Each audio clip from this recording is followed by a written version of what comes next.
الرحمن الرحیم مولا صلی وسلم دائما ابدا علی حبیبک خیر الخلق کلہم قل بفضل اللہ وبرحمتہ فبذلک فلیفرحوا هو خیر مما یجمعون۔ ایک میں کلپ سن رہا تھا، مولوی صاحب غیر مقلد تھے، اس کا کلپ سن رہا تھا کہ تم جا کر سنی علماء کو سوال کرو اور ان سے پوچھو کہ یہ جلوس اور میلاد جو ہے یہ ثواب ہے یا گناہ ہے، پھر آگے سوال کرو، پھر آگے سوال کرتے جاؤ کہ گناہ ہے تو کون سا گناہ ہے۔ تو اس کے بارے میں عرض کروں گا، اس کو جواب ہے میرا کہ صحابہ اکرام نے جو مدینہ پاک کے اندر جلوس نکالا تھا حضور علیہ الصلوۃ والسلام کی آمد مبارک کے اندر، اور یا محمد کے نعرے لگائے تھے اور یا رسول اللہ کے نعرے لگائے تھے مسلم شریف کی حدیث پاک کے مطابق، تو انہوں نے ثواب سمجھ کر یہ جلوس، اور حضرت بریدہ اسلمی نے اپنا جھنڈا پھاڑ کر اس کے جھنڈے بنائے، یہ ثواب سمجھ کر اس نے یہ کام کیا تھا یا گناہ سمجھ کر کیا تھا؟ اور قرآن پاک کے اندر اللہ نے فرمایا جب تمہیں فضل ملے اور رحمت ملے تو تم جو ہے خوشی کرو، خوشی مناؤ۔ تو اللہ تبارک و تعالیٰ نے اس کو ثواب سمجھ کر یہ حکم فرمایا ہے یا گناہ سمجھ کر یہ حکم فرمایا ہے؟ تو یہ باتیں اپنے عوام کو بتاؤ۔ اگر مزید کوئی تمہارا سوال ہوا تو انشاءاللہ میں نیکسٹ ٹائم عرض کروں گا۔ باقی ایک گزارش میں اپنی عوام سے عرض کروں گا کہ جلوس کے اندر کنجریوں کو بلانا اور ڈانس کرنا، ڈھول تماشے باجے لانا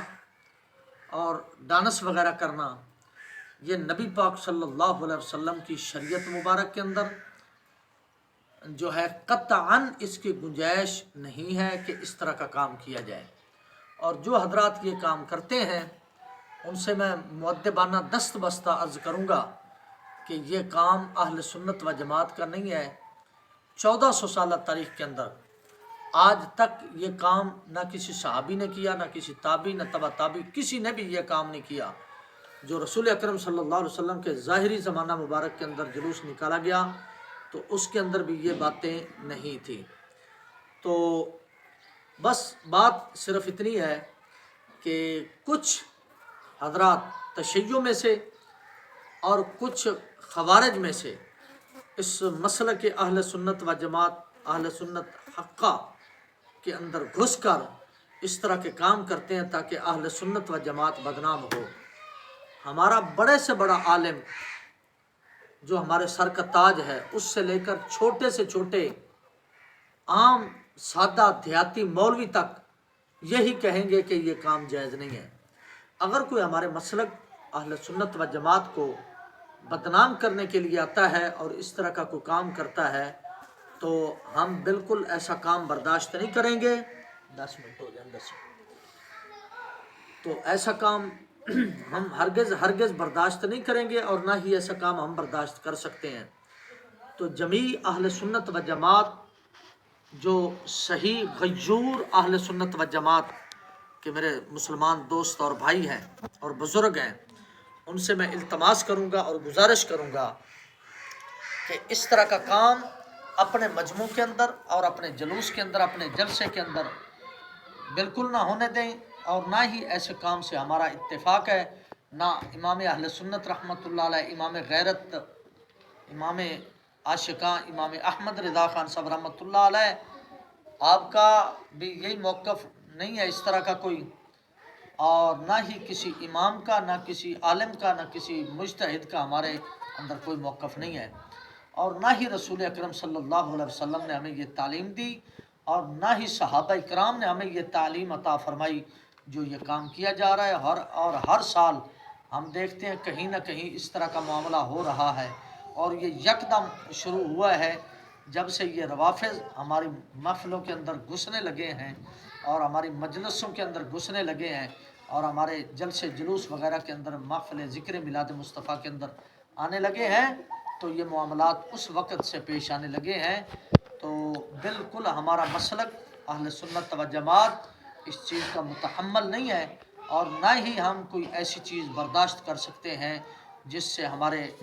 مسلک کا چہرہ مسخ ہو اور ہمارا جو مسلک ہے وہ بدنام ہو، ہم بالکل ایسی بات ہرگز برداشت نہیں کریں گے اور نہ ہی ایسا ہونا چاہیے۔ اور جو ہمارے جلسے اور جلوس کے اندر آ کر اس طرح کا کام کرے تو تم سمجھ لو کہ یہ محب رسول نہیں ہے اور نہ ہی یہ عاشق رسول ہے، بلکہ یہ کسی اور کا ایجنڈا ہمارے جلسے اور جلوس کے اندر آ کر پیش کر رہا ہے اور اس کی تکمیل کر رہا ہے۔ تو بالکل اس طرح کا نظریہ نہیں لے کر اٹھنا، اور نہ ہی اس طرح کا نظریہ مسلمان کا ہونا چاہیے کہ جناب ہم جا کر وہاں ڈانس کریں گے اور بھگدڑ مچائیں گے۔ ہمارا یہ جلوس تو ہوتا ہے تعظیم رسول کے لیے اور رسول اللہ صلی اللہ علیہ وسلم کی عظمت کا اظہار کے لیے اور حضور علیہ الصلوۃ والسلام کی تعظیم اور توقیر کے لیے یہ ہمارا جلوس ہوتا ہے۔ اور اگلی بات بھی عرض کرتا چلوں، جو حضرات بار بار یہ اعتراض کرتے ہیں، ہر سال ان کا یہ شوشہ ہوتا ہے کہ جلوس کتنے لکھیا ہویا تے ایک کتنے لکھیا ہو یا چل کے جانا، تو میں ان سے ایک گزارش کرتا چلوں کہ جب بھی کافر اور یہودی نصرانی وغیرہ یا مرزائی قادیانی وغیرہ کا جب بھی مقابلہ کیا ہے تو ان میلاد والوں نے اور جلوس والوں نے مقابلہ کیا ہے۔ تمہارے اندر اتنی پاور نہیں ہے اور نہ تمہارے اندر اتنی ہمت ہے کہ جا کر ان کا مقابلہ کر سکو۔ حکومت سے ٹکر اگر کسی نے لی ہے یا ظالم حکمران سے کسی نے ٹکر لی ہے تو اسی میلادی نے لی ہے جو ذکر میلاد کر رہا ہے حضور کا، اور اگر غیر مسلم سے ٹکر لی ہے تو پھر بھی اس جلوس والے نے ٹکر لیا، تمہارے اندر اتنی پاور نہیں۔ اس کا مطلب واضح ہے کہ جو ہم اپنے نبی کی محبت کے اندر جلوس نکالتے ہیں، اس جلوس سے ہمیں جو سبق ملتا ہے وہ عشق رسول کا سبق ملتا ہے اور عشق رسول کا درس ملتا ہے۔ تو عشق رسول کے یہ تقاضے نہیں ہیں کہ ہم ادھر جو مزامیر بجائیں، ڈھول باجے تماشے لگائیں اور پھر ہمارے عشق کا اظہار ہوگا، نہیں، بلکہ ہم گھر سے بڑے باادب اور احترام کے ساتھ وضو کر کے نکلیں، باوضو ہو کر سر ڈھانپ کر اس جلوس کے اندر شریک ہوں اور شرکت کریں، تاکہ رسول اکرم صلی اللہ علیہ وآلہ وسلم کی نگاہ نبوت اور نگاہ کرم اور نگاہ رحمت ہمیں نصیب ہو اور امت کے حالات بہتر ہوں جب رسول اکرم صلی اللہ علیہ وسلم کی نظر مبارک ہمارے جو ہے حال پر ہوگی۔ تو بس یہی میری گزارش تھی کہ اس طرح کا کوئی کام جہاں بھی دیکھیں اہل سنت و جماعت کے دوست تو اس کو بالکل روکیں گے، اپنے ہاتھ سے روکیں گے اور بزور بازو روکیں گے اس کو، تاکہ اس طرح کی بدعات، اس طرح کی خرافات اور اس طرح کی بکواسیات ہمارے جلوس کا حصہ نہ بنیں اور ہمارے اہل سنت و جماعت کے چہرے کو مسخ نہ کریں اور ہمارے مسلک اہل سنت و جماعت پر کسی قسم کی کوئی آنچ نہ آئے۔ آپ تمام حضرات سماعت فرما رہے ہیں تو اس لیے میں آپ حضرات کے سامنے عرض کر رہا تھا کہ جناب اس طرح کا کوئی معاملہ، کل ہم نے جلوس نکالنا ہے اللہ تبارک و تعالیٰ کے فضل و کرم سے، لیکن اس طرح کا نہیں کہ جس سے نبی کریم صلی اللہ علیہ وسلم کی تعظیم اور توقیر کا دامن ہمارے ہاتھ سے چھوٹ جائے، بلکہ ہم نے ادب، احترام، تعظیم، توقیر کے ساتھ حضور علیہ الصلوۃ والسلام کی ذات ستودہ اور ذات والا صفات پر درود و سلام کے گجرے پیش کرتے ہوئے اس جلوس کے اندر ہم نے شرکت کرنی ہے، تاکہ غیر مسلم ہمارے جلوس کو دیکھیں تو ان کو پتہ چلے کہ غیرت مسلم زندہ ہے اور نبی کریم صلی اللہ علیہ وسلم پر مر مٹنے کا جذبہ کل بھی تھا اور آج بھی ہے۔ ہمارا نبی زندہ کل بھی تھا اور آج بھی ہے اور قیامت تک رہے گا ہمارا نبی۔ تو مطلب کہنے کا یہ ہے کہ ہم نے ادب اور احترام کا اظہار کرنا ہے اور اپنے نبی کریم صلی اللہ علیہ وسلم کی آمد مبارک کی خوشی ہم نے